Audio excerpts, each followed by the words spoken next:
Hi there, Dr. Gary here on the road. We sell dental practices nationwide. We are dental practice brokers.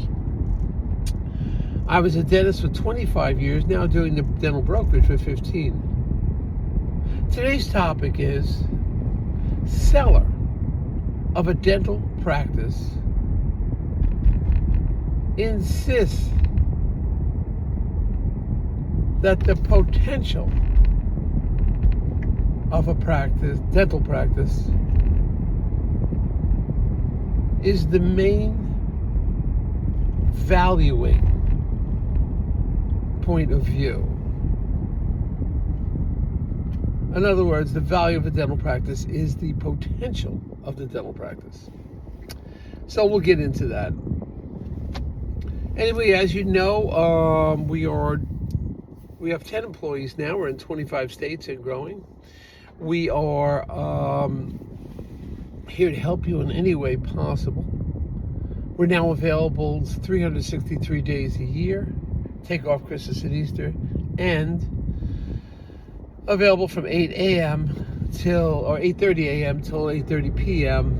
East Coast time. So call us. Even if you just want to chat, we'll be happy to talk to you. Okay? Or you want some advice, buyer or seller, value of your practice, we'll give you a little market pulse.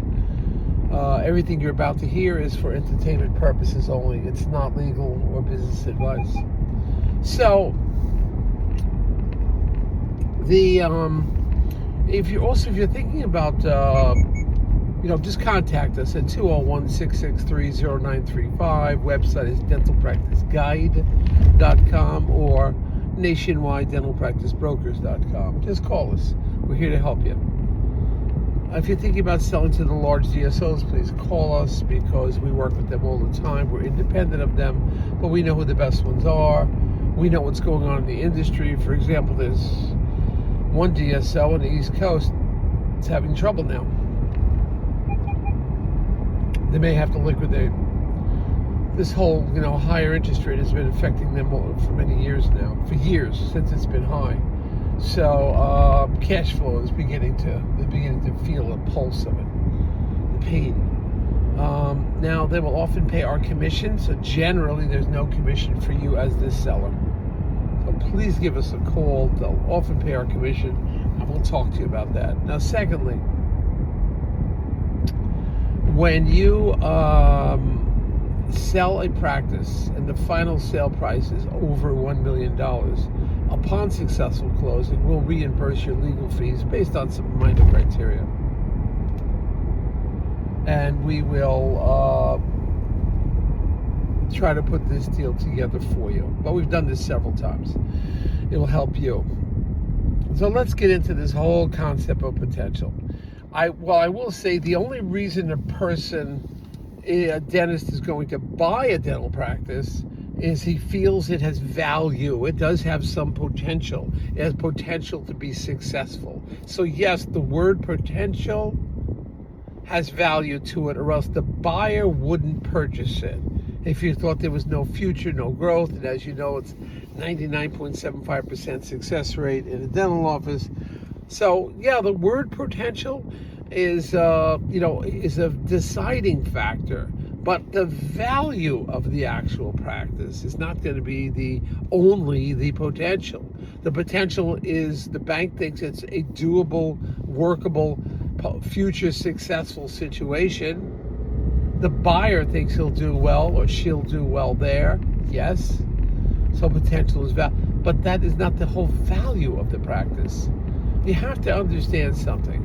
The value of a practice is based on mathematical formulas that the banks use. They have the underwriter has to fill in certain columns, in order for them to create a risk assessment of what the value of the practice and how much money they're willing to loan in the purchase of the practice. Okay, the risk assessment. Nowhere on that form does it say the word potential. It's not on there. We're there because the practice has some potential, and that the buyer thinks it has potential, the bank thinks it has potential. If the bank didn't think it had any potential at all, the bank probably would tell the buyer, "Don't even start. We're not gonna fund this." So yes, the word potential, a lot of value, but the actual value of the dental office, turning it into dollars, is a different story. You got to understand this. It's different. They do a cash flow analysis. Example, what is the rent or mortgage going to be on this unit? And it should be in the 6 to 8% range as far as gross of what so the mortgage or the rent should be in 6 to 8%. They hope it's in there. The staff 20, 25, 30% maybe. Supplies 4%, 5% maybe. So, they just have criteria. They want to fit in, and they just have to figure out the cash flow based on that. And that's kind of what the driving force is. Now we have a seller that insists that everyone is wrong.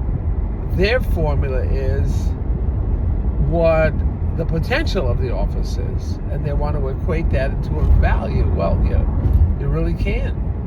And it's great that you think that way. In fact, practice may have been doing double what it's doing today, but then if you have declining revenues, bank is very concerned, buyer's concerned.